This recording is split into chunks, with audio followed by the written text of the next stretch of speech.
Assalamualaikum warahmatullahi wabarakatuh. Perkenalkan, nama saya Nursipa Agnia Salsabila Aspani dengan NIM 12320202818. Di sini saya akan menyelesaikan tugas video ujian akhir semester mata kuliah Filsafat Ilmu.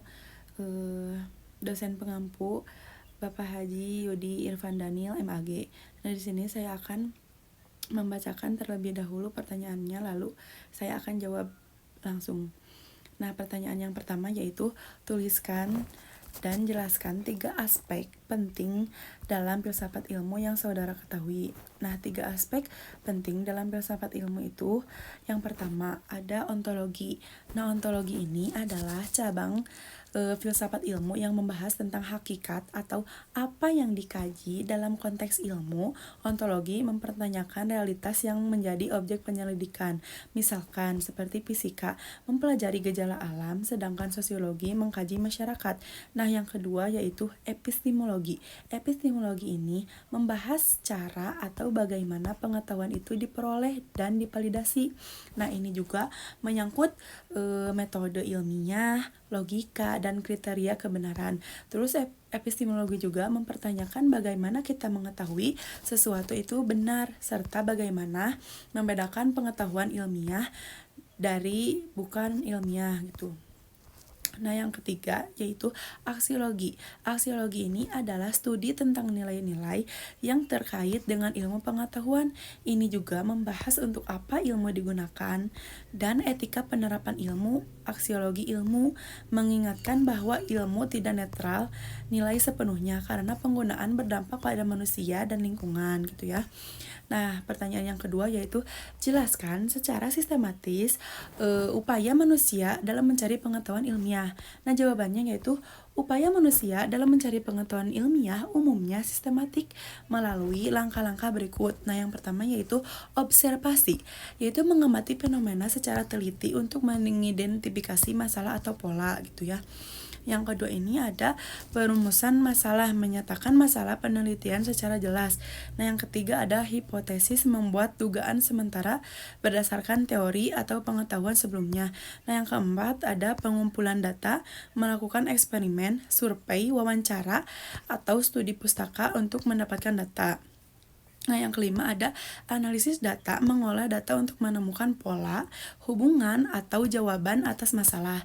Nah, yang keenam ada penarikan kesimpulan, yaitu membandingkan hasil dengan hipotesis untuk memvalidasi atau menolaknya. Nah, yang ketujuh yang terakhir ada publikasi dan uji publik, menyebarluaskan hasil agar diuji dan diverifikasi oleh komunitas ilmiah. Nah, terus pertanyaan yang ketiga yaitu tuliskan syarat pengetahuan dapat dikatakan ilmiah. Terus apa saja sih beberapa sarana dalam upaya pengetahuan ilmiah dan beberapa hasanah pengetahuan ilmiah? Nah, jawabannya yaitu yang pertama, syarat pengetahuan ilmiah, yaitu ada objektif, yaitu tidak dipengaruhi oleh pendapat subjektif peneliti gitu ya. Terus ada sistematis, yaitu terstruktur dan mengikuti langkah logis. Terus ada metodis, yaitu menggunakan metode yang sahih, yang benar atau dan terencana gitu ya. Terus ada universal, yaitu berlaku umum, yaitu dapat diuji dan diterapkan di tempat lain. Terus ada verifikatif atau falsifikatif, yaitu bisa dibuktikan benar atau salah gitu ya. Terus ada sarana dalam upaya pengetahuan ilmiah. Nah, apa saja sih? Nah, ini yang pertama ada bahasa ilmiah atau definisi yang jelas. Terus ada logika peneraran rasional. Terus ada matematika atau statistika, yaitu analisis kuantitatif. Terus ada metode ilmiah, yaitu eksperimen, observasi, dan studi pustaka. Terus ada teknologi, yaitu alat bantu pengukuran atau komputer.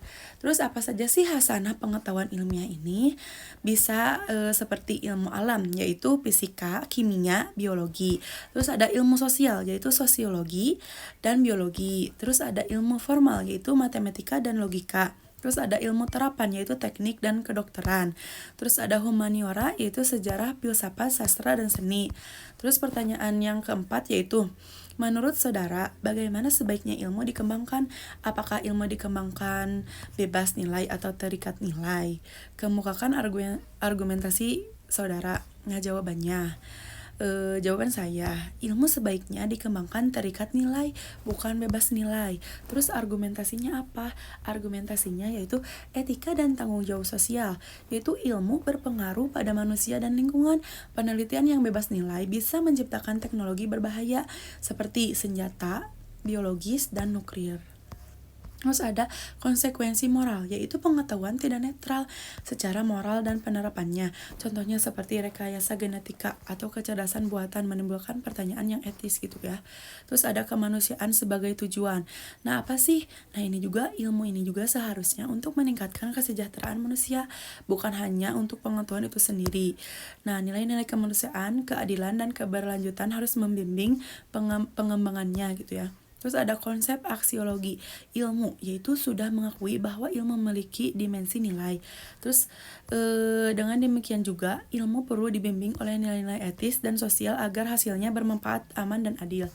Nah, pertanyaan yang kelima, yaitu dari aspek metodologi, apa perbedaan pendekatan kuantitatif dengan kualitatif dan bagaimana kontribusinya terhadap pengembangan ilmu pengetahuan.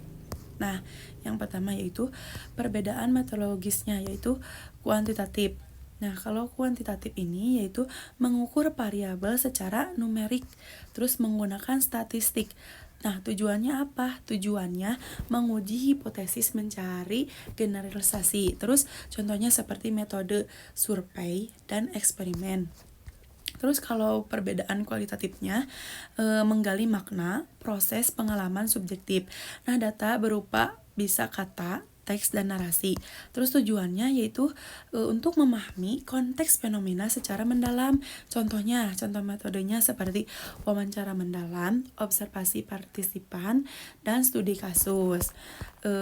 B. Kontribusi pada pengembangan ilmu. Kalau kuantitatif ini membantu menggeneralisasi, membuat prediksi, dan membangun teori dengan bukti terukur, cocok untuk fenomena yang dapat dihitung. Kalau kualitatif membantu pemahaman konteks, makna, dan kompleksitas fenomena manusia, penting untuk isu sosial, budaya, dan psikologi.